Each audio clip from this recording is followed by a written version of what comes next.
राधे राधे, हर हर महादेव। मेरे beautiful divines, मेरे channel divine डेक्स arrow double two पे आपका बहुत बहुत स्वागत है। मेरा नाम है पूजा त्यागी। आपकी व्यक्तिगत फीलिंग्स आपके लिए क्या है मैं चेक करूंगी। आपको इस रीडिंग को भी लाइक करना है ताकि एनर्जी एक्सचेंज हो जाए आपको और मेरा, और आप इस रीडिंग से वेल रेजोनेट कर सकें। आज हम टैरो कार्ड्स का इस्तेमाल करेंगे, आप देख ही रहे हो, प्लस हम कैंडल वैक्स का भी इस्तेमाल करेंगे to get the incisive precise reading.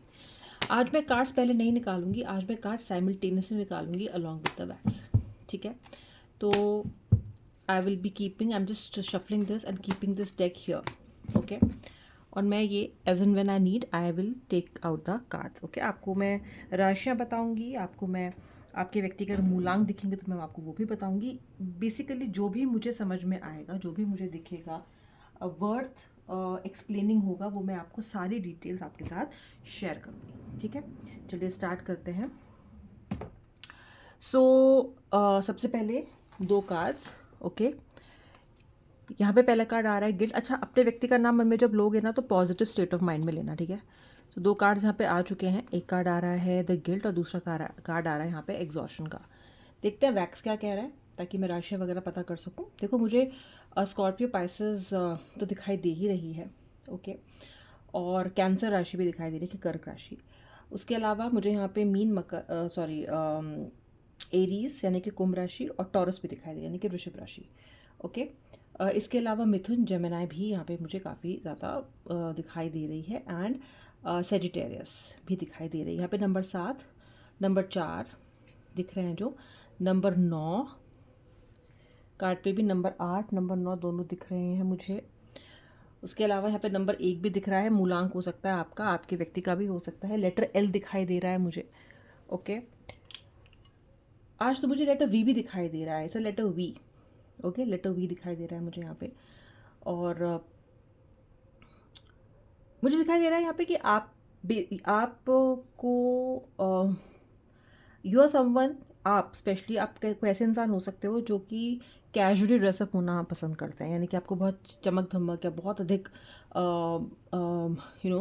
ताम झाम वाले कपड़े पसंद नहीं है। आप कंफर्टेबल क्लोथिंग में ज़्यादा कंफर्टेबल रहते हो, something that is breathable, something that makes you feel light, something that makes you feel good, इस तरह के क्लोथ्स। तो आप क्या फैब्रिक पहन रहे हो, आप कितना नेचुरल चीज़ पहन रहे हो, ये मे बी आपको बहुत इफेक्ट करता होगा। ठीक है, आपके व्यक्ति मुझे थोड़े से खर्चीले दिखाई दे रहे हैं, मे बी इनको लग्जरी में रहना पसंद हो या इनको अच्छा लगता हो अपने आप पे खर्चा करना। और ये ऐसे भी व्यक्ति भी दिख रहे हैं मुझे कि someone who is very very egoistic. तो ये जो पर्सन है ना आपके, ये इस वक्त अगर आप नो कांटेक्ट में हो ना, तो जितना व्यक्ति आपसे दिखा रहे हैं ना कि आपसे गुस्सा है, उतना गुस्सा ये आपसे है नहीं। बेसिकली आपका व्यक्ति ना आपको बहुत ज़्यादा परेशान कर रहा है इस टाइम, बहुत ज़्यादा परेशान कर रहा है। ये व्यक्ति आपको चिढ़ा रहा है, ये व्यक्ति अपनी इंपॉर्टेंस दिखा रहा है, ये व्यक्ति आपको डेस्परेट करना चाहता है। अगर आप नो कांटेक्ट में हो, सेपरेशन में हो, ये व्यक्ति चाहता है आप गिड़गिड़ा गिड़गिड़ा के, रोते रोते, पैर घिसते घिसते इसके पास आओ, नाक रगड़ रगड़ के इसके पास आप जाओ। ये व्यक्ति बहुत मीन हो रहा है। क्यों हो रहा है ये ऐसा? क्योंकि ये आपको दिखाना चाहता है कि देखो मैं कितना इंपॉर्टेंट हूँ, देखो मैंने तुम्हें कितना झुका दिया। तो ये पर्सन आपके साथ ऐसे खेल रहा है लाइक अ रैबिट। ओके, और आप सिर्फ इसके हाथ की कठपुतली जैसा महसूस कर रहे हो। जब भी आपको अच्छा फील कराना चाहता है ये आपको अच्छा फील करा देता है, जब भी आपको ख़राब फील कराना चाहता है ये आपको ख़राब फील करा देता है। ओके, और इस पूरे प्रोसेस पे ना आप बहुत एग्जॉस्टेड और ड्रेन आउट फील कर रहे हो, क्योंकि शुरू शुरू में तो ये चीज़ें आपने कई बार बेनिफिट ऑफ डाउट देके इस व्यक्ति को छोड़ दी, लेकिन अभी ये चीज़ आप पे बहुत हैवी हो रही है, क्योंकि आपको ये चीज़ बार बार फेस करनी पड़ रही है ऑन अ रेगुलर बेसिस। एक बार हो गया, दो बार हो गया, झेल लिया, ठीक है, लेकिन जब बार बार ऐसा हो और बार बार आपकी सेल्फ रिस्पेक्ट पे चोट लगे तो फिर क्या हो? अच्छा, ये व्यक्ति ऐसा क्यों कर रहा है? ये व्यक्ति ऐसा इसलिए कर रहा है कि कहीं ना कहीं इस व्यक्ति को रिजेक्शन का डर है। यानी कि इस व्यक्ति को लगता है कि अगर इसने शुरू में ही कंट्रोल नहीं रखा, या अगर इस व्यक्ति ने आप पे कंट्रोल नहीं दिखाया, तो हो सकता है कि आप इस पे हावी हो जाओ। ये व्यक्ति आपको खुद पे हावी होने देना नहीं चाहता है।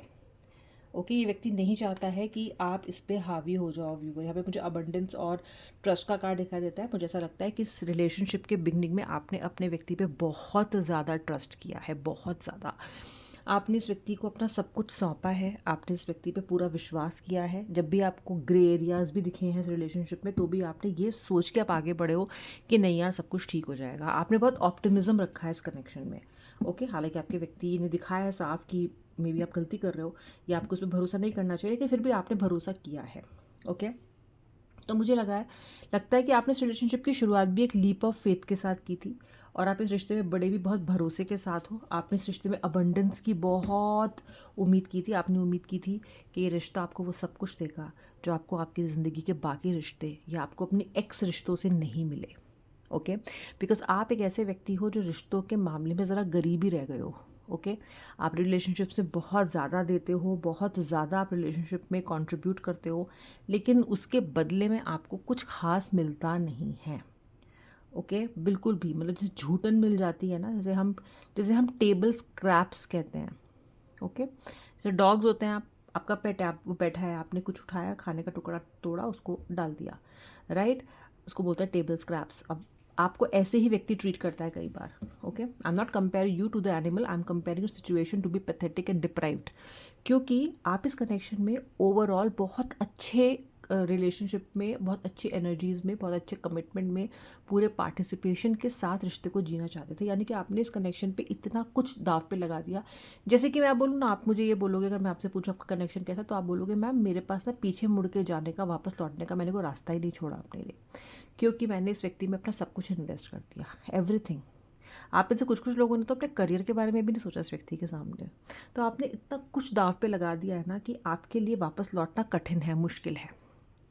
ओके, और जब ये व्यक्ति जिसके लिए आपने सब कुछ दाव पे लगा दिया है, जिसके लिए आपने अपना मन सब कुछ इन्वेस्ट कर दिया है, और वो व्यक्ति आपको घोस्ट करना शुरू कर दे, आपसे बातचीत कम कर दे, आपको एग्जॉस्ट करना शुरू कर दे, आपको परेशान करना शुरू कर दे, आपको अपने हाथों की कठपुतली बना के छोड़ दे, तो जैसा महसूस करोगे बस आप वैसा ही महसूस कर रहे हो जैसा कोई भी महसूस करेगा। आप इस कनेक्शन में बहुत गिल्ट महसूस करते हो। आए तो प्यार मोहब्बत के लिए थे, पर कहीं ना कहीं ये रिश्ता आपके लिए गिल्ट बन गया है। ओके, गलती सी बन गया है। आपको लगता है आपने गलती कर दी इस कनेक्शन में आके। आपको लगता है कि आपको अपना सब कुछ इन्वेस्ट नहीं करना चाहिए था, लेकिन जितना आप इस व्यक्ति के बारे में भूलना चाहते हो उतना ही व्यक्ति आपको याद आता है। तो अगर नो कॉन्टैक्ट और सेपरेशन में हो तो डेफिनेटली मूविंग ऑन तो आपके लिए वर्क कर नहीं रहा है। ओके, अच्छा, आपके व्यक्ति की तरफ देखो यार, आपका व्यक्ति है ना, मैंने आपको जैसे कि बोला कि जितना वो आपको दिखा रहा है उतना वो आपसे नाराज़ नहीं है। जितना यहाँ पे जो वैक्स का बिल्टअप है जो दिखाई दे रहा है वो उतना ज़्यादा नहीं है, मतलब उतना ज़्यादा इमोशन नहीं है। ओके, तो मुझे दिखाई दे रहा है यहाँ पे कि व्यक्ति इतना ज़्यादा नाराज़ नहीं है जितना वो दिखाता है, ये आपको परेशान ज़्यादा कर रहा है। ओके, और ये पर्सन एक मेच्योरिटी लेवल पे रिलेशनशिप को लेके पहुँच रहा है, यानी कि उसको लग रहा है कि वो मेच्योर हो जाएगा, उसको लग रहा है कि उसको एक लेवल स्टेप अप करना है। ओके, लेकिन अभी वो उस हद तक नहीं पहुंचा है जहाँ पे वो उसको अपने एक्शंस में दिखाए। अभी बचकानी एनर्जीज में आपका व्यक्ति मुझे दिखाई दे रहा है।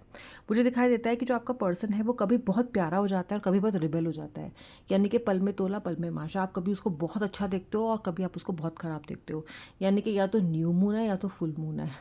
Okay, you are not able to figure it out कि आज इसका मूड कैसा होगा, आज ये मुझसे बात करेगा कि नहीं करेगा, और आपको ये अनसर्टेनिटी खाए जा रही है। ओके, लेकिन मन ही मन में ना ये व्यक्ति आपको बहुत एडमायर करता है। ये व्यक्ति आपको, आपकी खूबसूरती को, आपकी ब्यूटी को, आपके बोलने के तरीक़ों को, आपके लहजे को बहुत एडमायर करता है, बहुत पसंद करता है पर्सन आपको। लेकिन इस पर्सन को कंट्रोल नहीं छोड़ना है रिलेशनशिप में। उसको लगता है कि अगर ये आपको इतना सब कुछ कहेगा और आपके सामने झुकेगा या आपकी इतनी तारीफ़ करेगा या आपसे वो कहेगा जो उसके मन में है ना, तो आपका दिमाग ख़राब हो जाएगा, और अगर आपका दिमाग ख़राब हो जाएगा तो आप इसका दिमाग ख़राब करोगे, क्योंकि आप लायबिलिटी बन जाओगे। अब ऐसा हो क्यों सकता है? ऐसा इसलिए हो सकता है क्योंकि मे बी इस व्यक्ति के पास्ट में कनेक्शंस ऐसे रहे हों जहाँ पे इसको इस तरह के लोग मिले हों जिन्होंने बाद में इसको फॉर ग्रांटेड लेना शुरू कर दिया हो। ओके, तो पर्सन कहीं ना कहीं अपने पास्ट के एक्सपीरियंसेस से का जो ब्लूप्रिंट है वो आपको चिपका रहा है। उसको लग रहा है कि आप भी ऐसे ही ना निकल जाओ। उसको लग रहा है कि, और उसको ये भी लगता है कि कहीं मैं ना इसको निभा पाऊँ, तो वो आपको उतना आगे आने ही नहीं देता, कमिटमेंट देता ही नहीं है कि आप उससे किसी तरह की भी जवाबदेही क्लेम कर सको।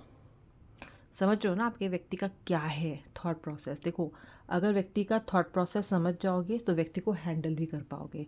अगर मुगालतों में रहोगे, अगर ये सोचते रहोगे कि है ये ऐसा क्यों नहीं करता, ये वैसा क्यों नहीं करता, इसको तो ऐसा करना चाहिए, इसको तो वैसा करना चाहिए, देखो करना तो आपके व्यक्ति को बहुत कुछ चाहिए। ओके, करा तो उसने कुछ भी नहीं है, फिर भी आप अटके पटके हो ना इसके ऊपर, फिर भी अभी भी अटके हुए हो ना आप कनेक्शन में।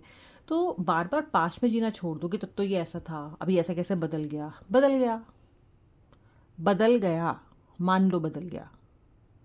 ओके, ज़्यादा ना ही तो पास्ट से कंपेयर करो, ना ही ज़्यादा फ्यूचर के बारे में परेशान हो। अभी जो सिचुएशन आपके सामने है, आपको उसको हैंडल और टैकल करना है। क्योंकि आप जितना ये सोचोगे कि हाय कैसे बदल गया, हाय कैसे बदल गया, क्योंकि आप गिल्ट फील कर रहे हो यहाँ पे। आप जितना ऐसा महसूस करोगे उतना ही ज़्यादा आप अपना दिमाग की दही करोगे, कि वो सिचुएशन को चेंज नहीं करेगा। एक बात ध्यान रखो, आपका व्यक्ति अभी भी आपके साथ लाइफ शेयर करना चाहता है। आपका पर्सन बस अपने कंट्रोल को छोड़ना नहीं चाहता है। ये चाहता है कि इस कनेक्शन की, इस रिश्ते की शर्तों को ये तैयार करे।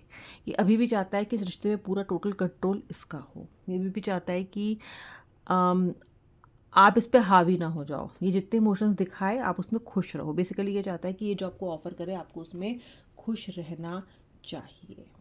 ओके सबसे अच्छी चीज़ जो उस व्यक्ति को आपके अंदर लगती है वो है आपकी innocence. This person finds you very very innocent, very absolutely innocent. इसको पता है इसके पेट में ये सोच के लड्डू फूटते हैं कि कि आप सिर्फ इसी को प्यार करते हो। ओके ऐसा नहीं है कि व्यक्ति सिर्फ नेगेटिव सोचता है। ये इस व्यक्ति के लिए ये बहुत मतलब ऐसी फीलिंग है कि हाय ये तो सिर्फ मुझसे प्यार करती है, हाय ये तो सिर्फ मुझसे प्यार करता है।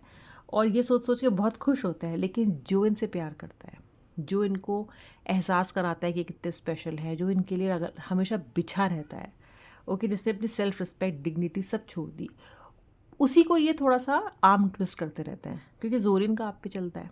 ठीक है सो दैट इज़ हैपनिंग। लेकिन मन से ये व्यक्ति आपको एडमायर नहीं करता, आपको कुछ समझता नहीं है, आपको प्यार नहीं करता, या आपके लिए इसके मन में किसी भी तरह की फीलिंग्स नहीं है, ऐसा मुझे नहीं दिखाई देता है। फीलिंग्स तो हैं, फीलिंग्स तो हैं, लेकिन आपका व्यक्ति नाटक कर रहा है, आपका व्यक्ति ड्रामेबाज है, आपका व्यक्ति कंट्रोल खोना नहीं चाहता। इसकी कंडीशनिंग ऐसी हुई है कहीं ना कहीं, हमेशा इसकी कंडीशनिंग ऐसी हुई है या इसने अपने पास्ट एक्सपीरियंस से ये सीखा है कि मुझे शुरू से ही रिलेशनशिप को पूरा काबू में रखना है।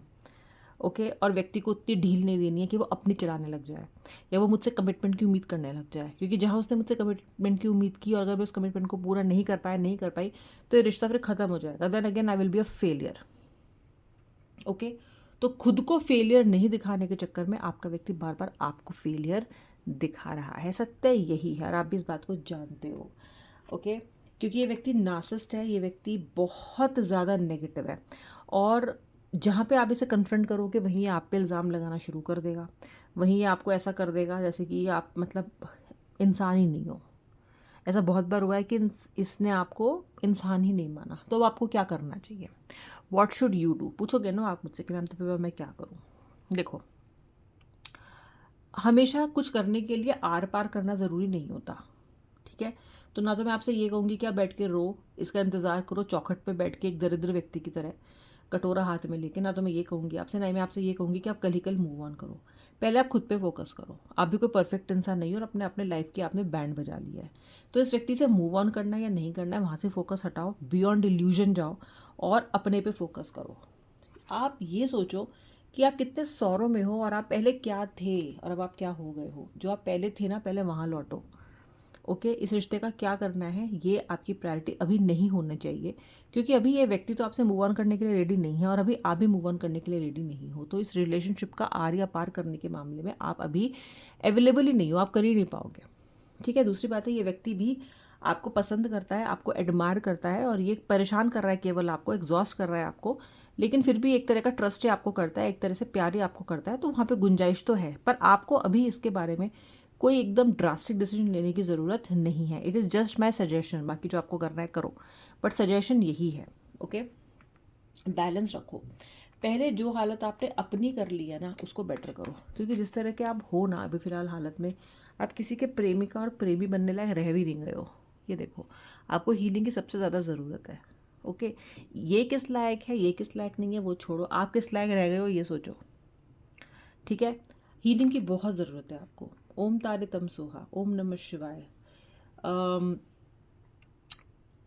ये मंत्र आपको उच्चारित करने चाहिए। ओम चंद्राय नमः, कोई भी एक मंत्र पकड़ो, जय श्री राम, कुछ भी एक मंत्र पकड़ो और उसका चैंटिंग शुरू करो। आपको हीलिंग की ज़रूरत है। सॉल्ट बाथ आपको डेली लेना है। इन बातों को इग्नोर मत करना, वरना आप जर से जर्जर अवस्था में पहुंच जाओगे। Healing has to start now. जो लोग हीलिंग के पाथ पे है गुड, जो नहीं है वो प्लीज़ आओ।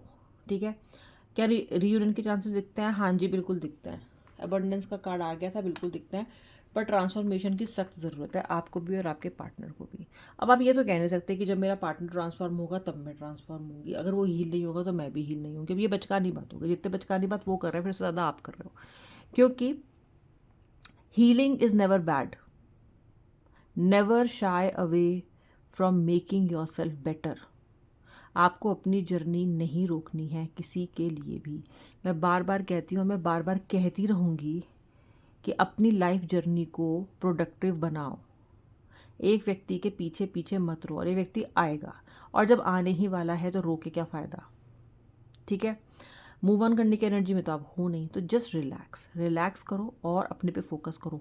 अपनी लाइफ में जो जो चीज़ें हट गई हैं, जो जो चीज़ें अभी फोकस में नहीं हैं, जो जो चीज़ें ख़राब हो रही हैं, उनको ठीक करो। उनमें से पहले आती है, सबसे पहले आती है आपकी सेहत, फिर आता है आपका करियर जहाँ पे आप बहुत कम ध्यान दे पा रहे हो अभी, थर्ड आता है आपके आसपास के लोग। इस व्यक्ति के अलावा आपके और भी बहुत सारे जान पहचान वाले और आपके बहुत सारे दोस्त भी कभी हुआ करते थे। उसके बाद आता है आपके इंटरेस्ट, आपकी हॉबीज़, जो आपने इस व्यक्ति के नाम पे सब कुछ छोड़ दिया है। कभी आपको शॉपिंग करना बहुत पसंद था, आप भूल गए। किसी किसी को किताबें पढ़ना पसंद था, आप भूल गए हो। आपको ट्रैवलिंग करना अच्छा लगता था, भाड़ में भेज दिया आपने उसको भी। ठीक है, तो आप पहले उन चीज़ों पे, ये जो समय आपको नो कॉन्टैक्ट सेपरेशन का मिल रहा है, इसमें रो के दरिद्र होके भिखारियों की तरह दरवाजे पे बैठ के कटोरा लेके, मैं फिर कहूँगी बैठने से अच्छा है that focus on your self, क्योंकि आपके अंदर वो अमीरी है जो आप देख नहीं पा रहे हो। You are a very abundant and a blessed person. Okay, beyond illusion आपको जाना पड़ेगा, वही चीज़ों में लौटना पड़ेगा, वैसा ही बनना पड़ेगा जिसको देख के आपका व्यक्ति आपकी तरफ खिंचा था और दीवाना हो गया था, और जो बातें ये अभी तक भूला नहीं है। तो उन चीज़ों को आपको वापस प्राप्त करना पड़ेगा, not for your partner sake but for the sake of your own life journey. Don't fail your creator, don't fail your parents, don't fail yourself. मैं मिलूंगी नेक्स्ट रीडिंग में। आप अपनी वीडियो को लाइक कर दिया है। जय श्री राधे राधे, हर हर महादेव।